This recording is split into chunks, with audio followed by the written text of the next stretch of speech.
Bismillahirrahmanirrahim. Assalamualaikum warahmatullahi wabarakatuh. Bertemu lagi dengan Bu Wilis pada video pembelajaran mata kuliah epidemiologi klinik ya, dengan materi screening dan epidemiologi. Ya, kita akan belajar tentang apa sih itu screening yang kita gunakan pada epidemiologi.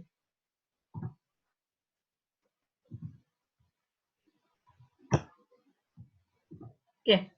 Definisi dari screening, ya, yang menurut WHO, ya, screening adalah upaya pengenalan penyakit atau kelainan yang belum diketahui dengan menggunakan tes, pemeriksaan atau prosedur lain yang dapat secara cepat membedakan orang yang tampak sehat, benar-benar sehat, dengan orang yang tampak sehat tetapi sesungguhnya sakit.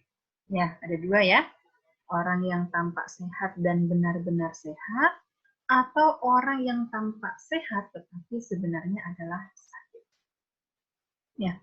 Menurut Sulistiani tahun 2012, screening adalah pemeriksaan orang-orang asimptomatik untuk mengklasifikasikan mereka dalam kategori yang diperkirakan mengidap atau diperkirakan tidak mengidap penyakit yang menjadi objek screening.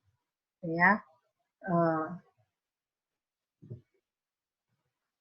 Lalu kenapa atau apa tujuan dari dilakukan screening? Ya, ada dua pendapat. Yang pertama adalah menurut Morton tahun 2009, ya. Tujuannya adalah untuk mencegah penyakit atau akibat penyakit dengan mengidentifikasi individu-individu pada suatu titik dalam riwayat alamiah ketika proses penyakit dapat diubah melalui intervensi. Ini menurut Morton, ya. Lalu yang kedua menurut Bustan tahun 2006.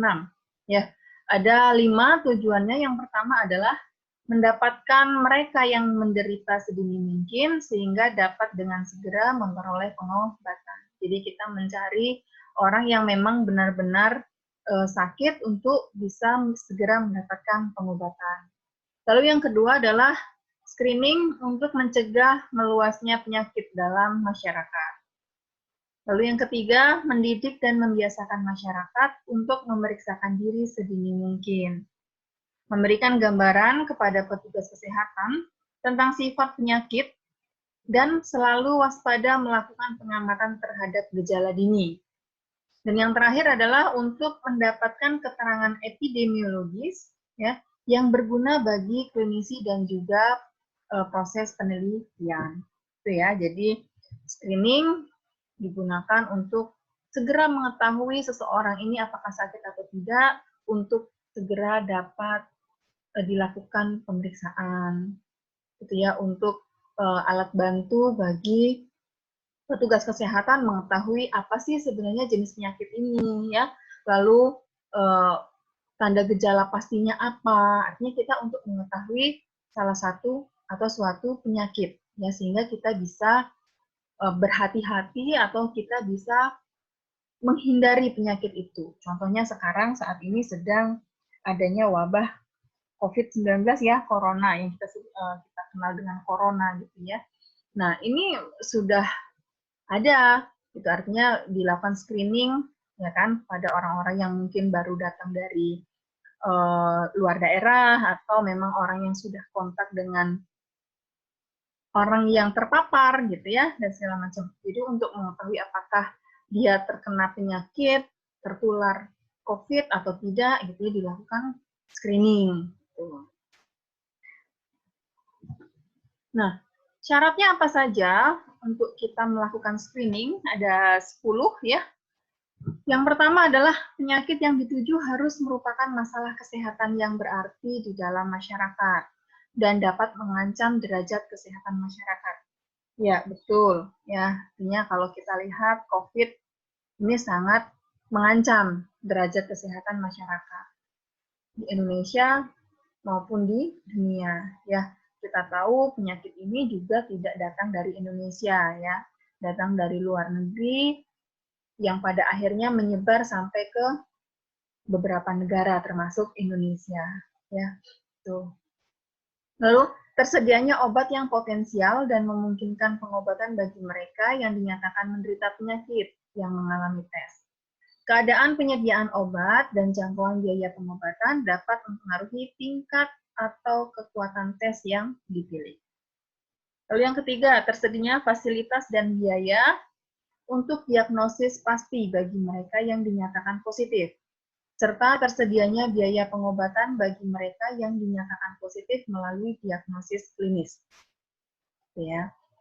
Lalu yang keempat, tes penyaringan terutama atau tes screening ini terutama ditujukan pada penyakit yang masa latennya cukup lama dan dapat diketahui melalui pemeriksaan atau tes khusus.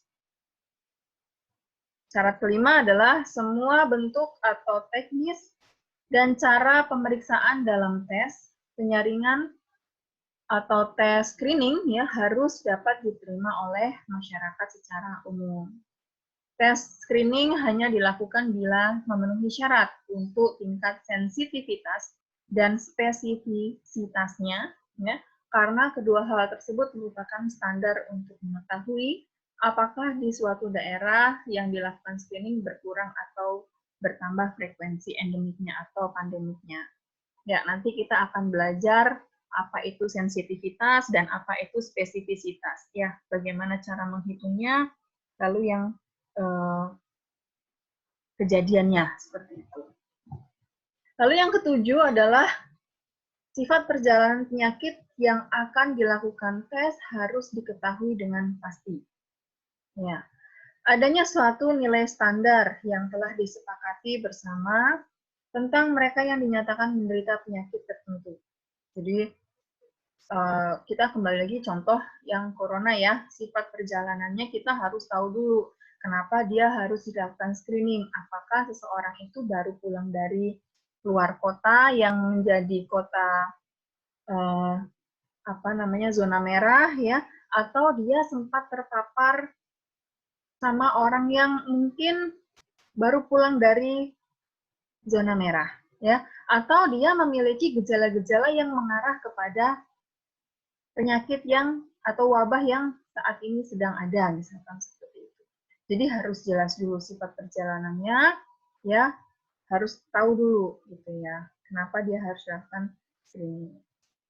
Lalu harus ada standar yang telah disepakati ya tentang mereka yang dinyatakan menderita. Artinya harus muncul tanda gejala dulu atau hasil dari pemeriksaan ini hasilnya seperti apa sehingga dia dinyatakan positif gitu. Ya, kalau misalkan kita tahu COVID ini kita gunakan pemeriksaan rapid test ya. Rapid test, kalau positif berarti dia menderita atau tertular COVID gitu ya. Nah, lalu yang 9, biaya yang digunakan dalam melaksanakan tes screening sampai pada titik akhir pemeriksaan harus seimbang dengan resiko biaya apabila tanpa melakukan tes tersebut. Lalu yang terakhir adalah harus dimungkinkan untuk diadakan pemantauan terhadap penyakit tersebut serta penemuan penderita secara berkesinambungan. Ya, kita sudah ada untuk wabah saat ini, kita sudah ada yang namanya follow up ya atau pemantauan pada ODP atau PDP gitu ya. Jadi memang harus benar-benar diketahui apakah ODP ini terus nanti dia akan keluar rumah tidak mengisolasi diri atau mungkin PDP-nya seperti apa dan seterusnya. Jadi harus ada follow up. Ya. Ada beberapa macam-macam screening yang bisa dilakukan ya berdasarkan sasaran atau populasi. Kita lihat yang pertama adalah mass screening. Jadi tentunya kalau kita berbicara masalah mass screening berarti banyak orang ya. Screening yang dilakukan pada seluruh populasi. Misalkan kita mau melakukan mass X-ray survey atau blood pressure screening ya pada seluruh masyarakat yang berkunjung pada pelayanan kesehatan. Jadi pada semua orang yang datang ke pelayanan kesehatan, ya itu kita lakukan mass X-ray survey, gitu. Atau misalkan pada saat kita melakukan penelitian atau melakukan pengabdian masyarakat untuk screening apa begitu ya, blood pressure misalkan, melakukan pemeriksaan tekanan darah pada seluruh populasi, ini juga termasuk screening massal. Ya. Lalu yang kedua adalah selective screening. Populasi tertentu menjadi sasaran dari jenis screening ini, ya, dengan target populasi berdasarkan resiko.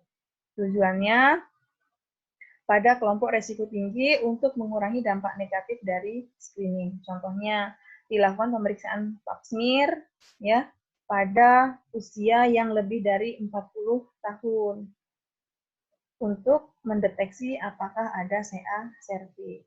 Dan pada saat pemeriksaan pap smear ini juga diutamakan pada orang-orang yang sudah aktif melakukan hubungan seksual. Sebetulnya bukan hanya pada usia yang lebih dari 40 tahun, cuman ya yang lebih dari 40 tahun ini merupakan risiko tinggi, istilahnya seperti itu. Karena anggapannya adalah ketika sudah 40 tahun lebih, dia sudah menikah lama, sudah melakukan hubungan aktif seksual, ya, untuk mengetahui apakah ada CA cervix atau tidak, ya, untuk melihat kondisi cervix lah, ya, untuk dilakukan pap smear, ya. Begitu juga misalkan umur baru 20 tahun, belum nikah, tapi sudah aktif hubungan seksual, misalkan. Ya, dia harus wajib melakukan pap smear seharusnya, ya, untuk melihat apakah ada kondisi yang tidak baik pada serviksnya, seperti itu. Ya, pada orang-orang yang pekerja seksual, ya, itu juga sebetulnya wajib untuk dilakukan pemeriksaan pap smear. Lalu single disease screening, ini screening yang dilakukan hanya untuk mengetahui satu penyakit, ya, contohnya screening terhadap penderita TBC, ya, jadi lebih tertuju pada satu jenis penyakit saja. Case finding screening, nah kalau case finding screening sebetulnya kita lakukan pada siapa saja, artinya misalkan ada pasien datang ke tenaga kesehatan untuk pemeriksaan diare, gitu ya. Tetapi di sini dokter juga melakukan pemeriksaan mamografi atau rongsen torak. Nah, untuk mengetahui apakah ada kelainan yang tidak berhubungan dengan penyakitnya, gitu ya. Padahal datang dengan keluhan lain, tetapi kok dokter melihat ini perlu dilakukan pemeriksaan mamografi atau rongsen torak atau yang lainnya, gitu ya, untuk mengetahui apakah dia memiliki penyakit yang lainnya atau tidak. Lalu yang terakhir adalah multipasik screening. Pemeriksaan screening untuk beberapa penyakit pada satu kunjungan waktu tertentu, ya. Jenis screening ini dapat sederhana, ya, mudah, murah, serta diterima secara luas dengan berbagai tujuan. Seperti pada evaluasi kesehatan dan asuransi. Contohnya adalah pemeriksaan kanker disertai dengan pemeriksaan tekanan darah, gula darah, dan kolesterol. Nah, biasanya di sini dilakukan pada saat pengabdian masyarakat, ya. Misalkan pemeriksaan hipertensi atau pemeriksaan pasien diabetes mellitus, ya, untuk kita lakukan pemeriksaan darah, misalkan kolesterol, terus protein urin atau protein darah, ya, atau yang lain hal. Jadi banyak sekali yang bisa kita lakukan pemeriksaan. Apalagi pada ibu hamil, ya, ibu hamil kita lakukan pemeriksaan darah, bisa HB, bisa kolesterol, lalu protein dalam urin, gitu ya, atau mungkin dia diabetes pada masa kehamilan. Nah, ini juga termasuk bisa kita lakukan pemeriksaan. Nah, prinsipnya adalah, ya, prinsip dari pelaksanaan screening ini adalah ada dua. Yang pertama adalah melakukan pemeriksaan terhadap kelompok penduduk yang dianggap mempunyai risiko tinggi menderita penyakit, dan bila tes negatif, maka dianggap orang tersebut tidak menderita penyakit. Lalu, apabila hasilnya positif, maka dilakukan pemeriksaan diagnostik. Hasilnya positif, maka dianggap sakit dan harus mendapatkan pengobatan, gitu ya. Jadi prinsip dari tata laksana screening adalah apabila dia negatif, ya berarti dia tidak sakit. Kalau dia positif, berarti tentukan penyakitnya apa, lalu setelah itu harus mendapatkan pengobatan. Nah, kriterianya apa saja? Kriteria screening, yaitu penyakit yang dipilih merupakan masalah kesehatan prioritas. Tersedianya obat potensial untuk terapinya, tersedia fasilitas dan biaya untuk diagnosis dan terapinya, penyakit lama dan dapat dideteksi dengan tes khusus, screeningnya memenuhi syarat sensitivitas dan spesifisitas. Teknik dan cara screening harus dapat diterima oleh masyarakat.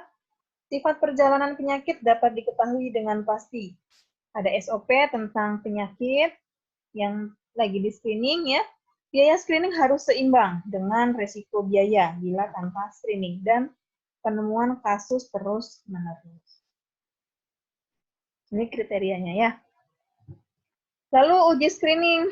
Ya, uji screening di sini adalah untuk dapat memisahkan orang yang terlihat sehat tapi kemungkinan mempunyai penyakit, artinya dengan dilakukan tes dia positif, atau orang yang kemungkinan tidak mempunyai penyakit dan dia benar-benar negatif. Bisa contohnya, salah satu contohnya ada rongsen, sitologi, tekanan darah. Nanti kita lihat di belakang. Dan uji screening adalah usaha identifikasi pada seseorang terhadap kemungkinan adanya penyakit atau faktor resiko dengan menggunakan pemeriksaan atau tes, ya, atau prosedur tertentu yang dilakukan dengan segera. Misalnya kita lakukan dengan cara anamnesa, pemeriksaan fisik, ya, tes laboratorium, tes sigmoidoskopi, ya, macam-macam. Tergantung dari penyakitnya apa yang ingin kita lihat. Lalu tes screening bukan diagnostik, tetapi mendeteksi penyakit sedini mungkin. Ya, bukan untuk mendiagnosa, tetapi untuk mengetahui apakah seseorang ini sakit atau tidak. Ya, ketika pasien ini sudah dinyatakan positif, berarti harus dilakukan pengobatan. Kalau dia negatif, berarti dia tidak sakit. Ya, karakteristik dari tes screening ada dua yang perlu kita lakukan atau yang perlu kita ketahui ya. Yang pertama adalah validitas. Di sini validitas adalah derajat yang menunjukkan di mana suatu tes mengukur apa yang hendak diukur. Validitas dalam screening adalah kemampuan dari suatu alat untuk membedakan antara orang yang sakit dan orang yang sehat. Validitas mempunyai dua komponen, yaitu sensitivitas dan spesifisitas. Nanti kita lihat itu apa ya. Oke, yang kedua adalah reliabilitas. Mendefinisikan reliabilitas adalah tes merujuk pada derajat stabilitas, konsistensi, daya prediksi, dan akurasi atau akurat. Dalam screening, reliabilitas adalah ukuran konsistensi berdasarkan orang dan waktu. Jadi reliabilitas ini ketika kita melakukan screening kan menggunakan alat ukur ya. Alat ukur itu tidak harus dalam bentuk alat besi misalkan atau stetoskop atau mungkin mikroskop atau mungkin yang lainnya, bisa jadi dengan pemeriksaan darah atau dengan cara konseling. Nah, ini juga termasuk alat ukur ya. Nah, reliabilitas ini dia bisa stabil hasilnya. Kalau dia bisa mengukur apa yang hendak diukur, namanya validitas. Tetapi ketika alat ini kita pakai berulang kali, dia bisa menghasilkan hasil yang sesuai dengan keadaannya. Artinya orang yang benar-benar sakit, ya hasilnya adalah benar-benar sakit, dan seterusnya. Artinya ketika dipakai hampir 100 kali atau lebih, ya berulang kali, hasilnya sama atau tidak jauh berbeda. Itu namanya reliabilitas. Dan ini biasa kita gunakan, validitas dan reliabilitas kita gunakan pada penelitian ya, untuk dilakukan cek apakah alat yang kita pakai, kuesioner atau apapun itu ya, yang untuk penelitian sudah valid dan reliabilitas reliable atau tidak.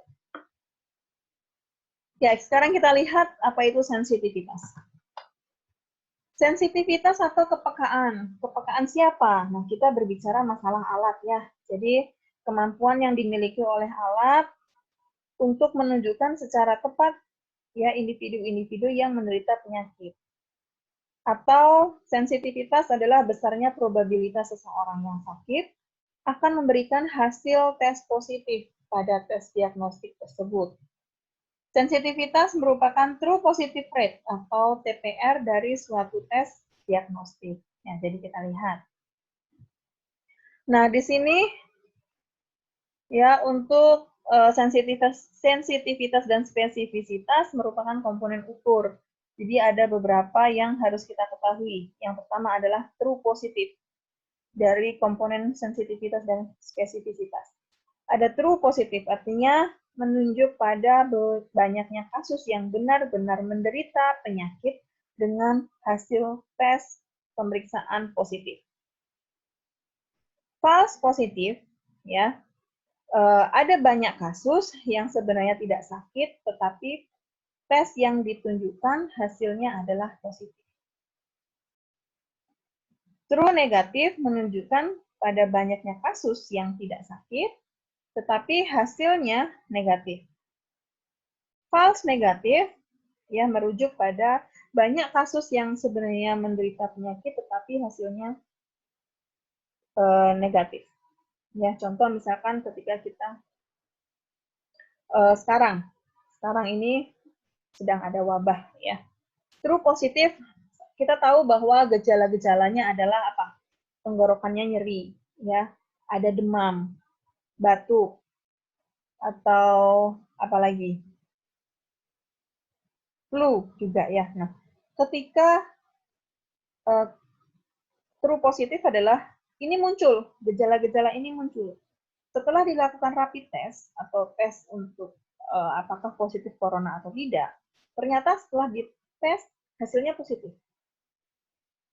Nah, ini namanya true positif. Kalau false positif adalah kasus yang sebenarnya tidak sakit, tetapi ketika dites kok hasilnya positif. Misalkan, orangnya terlihat sehat, tidak ada demam, tidak batuk, tidak flu, tidak lain hal. Ya, artinya tidak menunjuk pada tanda-tanda COVID gitu ya. Mungkin dia hanya terpapar oleh orang yang baru pulang dari daerah zona merah misalkan. Ya. Sehingga ketika dilakukan tes rapid hasilnya positif. Ini adalah false positif ya. Tidak terlihat gejala tetapi ternyata di tes dia positif. Kalau yang true negatif, dia nggak punya gejala, nggak pernah ketemu sama orang yang baru pulang dari zona merah, tidak pernah pulang dari atau tidak pernah bertemu dengan orang-orang, artinya dia mengisolasi diri, ya. Ketika dilakukan tes hasilnya negatif. Atau yang terakhir adalah dia flu, dia demam, tenggorokannya sakit, dia merasa seperti tertular COVID, gitu ya. Ketika dilakukan tes, ternyata hasilnya negatif. Ini adalah false negatif. Jadi kita perlu tahu dulu 4 ini, yang nantinya akan sehingga kita nanti bisa melihat sensitivitas suatu alat dan juga spesifisitas suatu alat yang bisa digunakan untuk pengukuran. Ya, perbandingannya adalah seperti ini. Jadi ya, kalau kita lihat di sini hasil ukur positif, negatif.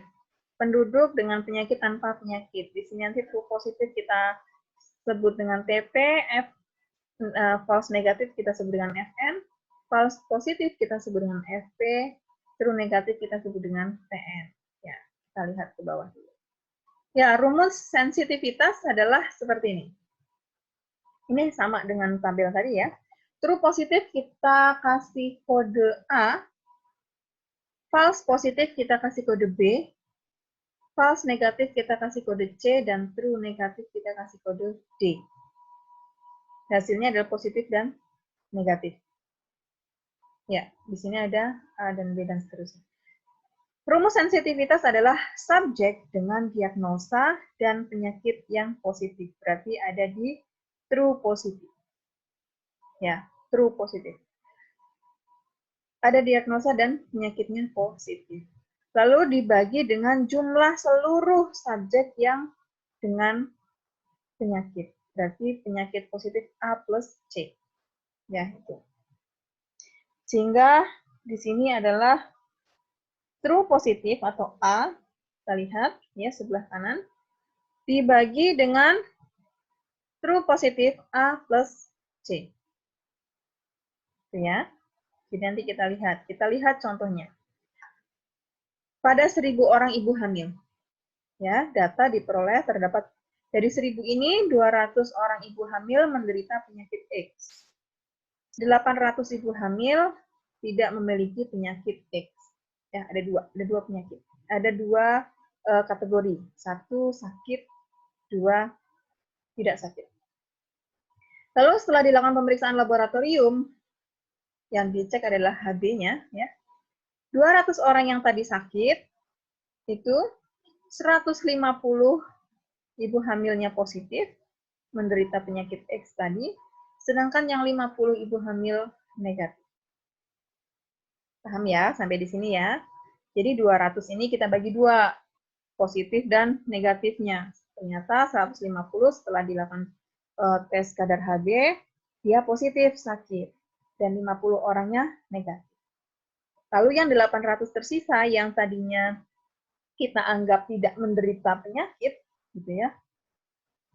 Hasilnya adalah 40 orang dinyatakan positif menderita penyakit. Berarti ada berapa? 760 yang negatif. Lalu pertanyaannya, berapa sensitivitasnya? Kita tahu tadi rumusnya adalah A per A plus C. Ya, kita lihat. A per A plus C adalah A-nya adalah 150 true positif. Artinya yang dari 200 tadi kan 150 yang positif ya itu. Lalu totalnya adalah 200. Ini yang memang positif sakit. Yang merasa sakit ya. Hasilnya adalah 75. Dikali 0,75 dikali 100% adalah 75%. Kita ganti ke persentase.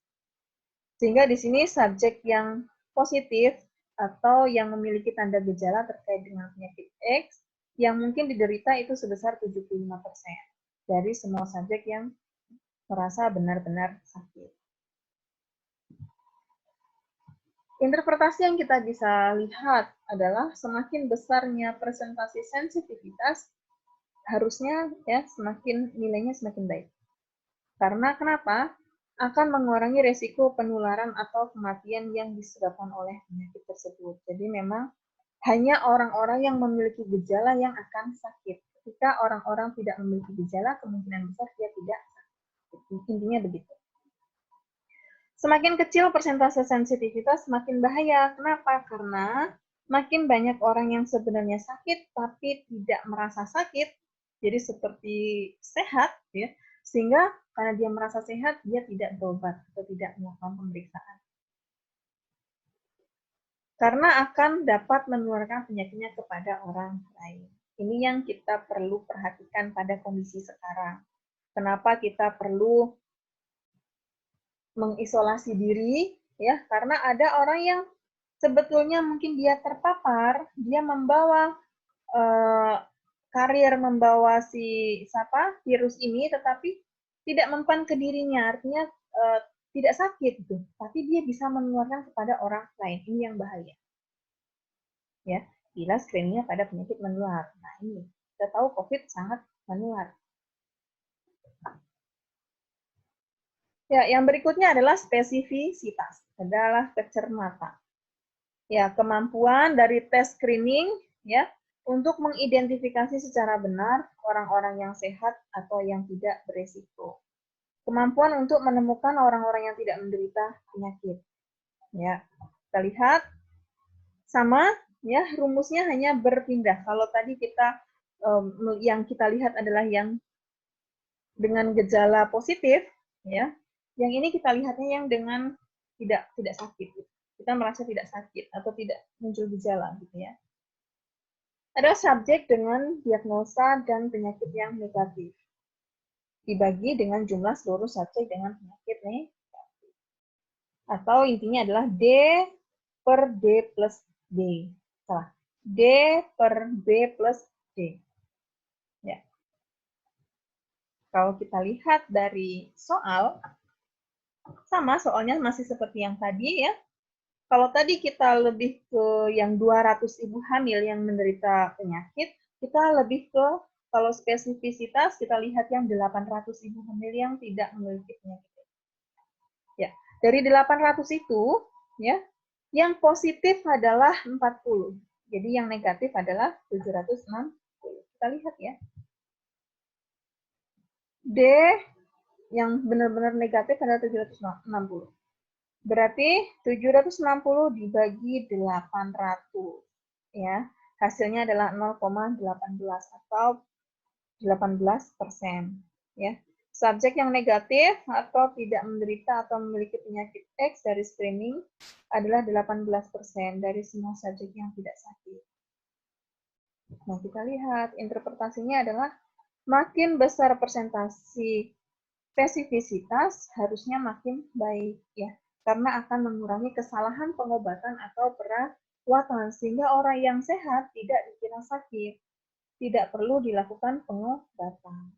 Tetapi semakin kecil persentase spesifisitas semakin merugikan karena dapat menyebabkan pemberian pelayanan kesehatan yang salah. Karena kemungkinan pemberian pelayanan kesehatan untuk pengobatan pada orang yang tidak sakit dan membuang tenaga biaya. Jadi kalau kita lihat hasil perhitungan kita tadi yang hanya spesifitasnya 18%, berarti apa?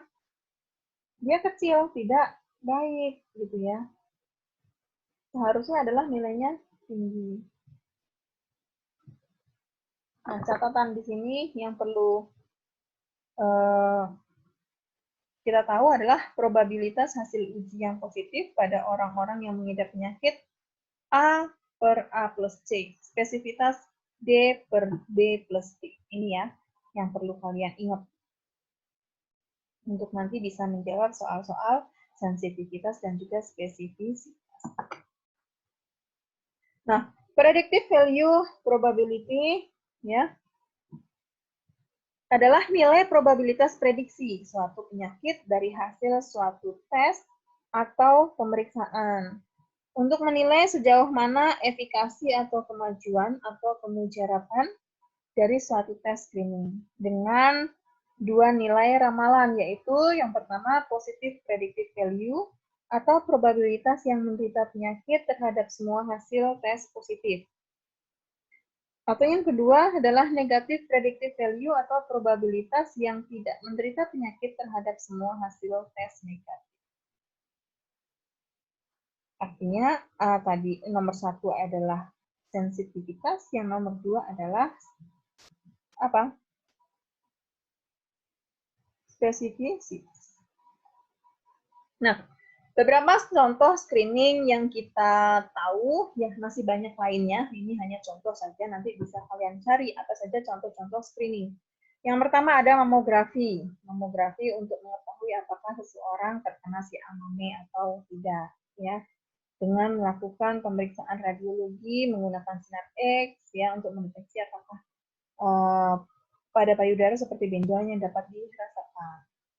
Lalu pap smear tadi ya untuk mengetahui CA cervix. Ada lagi selain pap smear adalah IPA test ya dan lain-lain. Lalu ada VCT pada orang-orang HIV/AIDS ya dengan cara konseling. Ini murah konseling ya. Dan tes HIV tersedia dalam berbagai situasi dengan menggunakan pendekatan sukarela, yaitu VCT atau Voluntary Counseling Test. Dan selanjutnya nanti dilakukan tes darah. Ya. Lalu yang berikutnya ada rapid test. Ini adalah metode screening awal untuk mendeteksi antibodi, yaitu IgM dan IgG yang diproduksi oleh tubuh untuk melawan virus. Antibodi ini akan dibentuk oleh tubuh bila ada paparan virus corona. Ya. Oke, sampai di sini dulu ada yang ingin ditanyakan atau ada yang belum paham atau kurang paham, silahkan nanti dituliskan di forum diskusi. Oke ya. Oke, terima kasih untuk pertemuan hari ini ya. Kita bertemu pada video pembelajaran berikutnya. Terima kasih. Wassalamualaikum warahmatullahi wabarakatuh.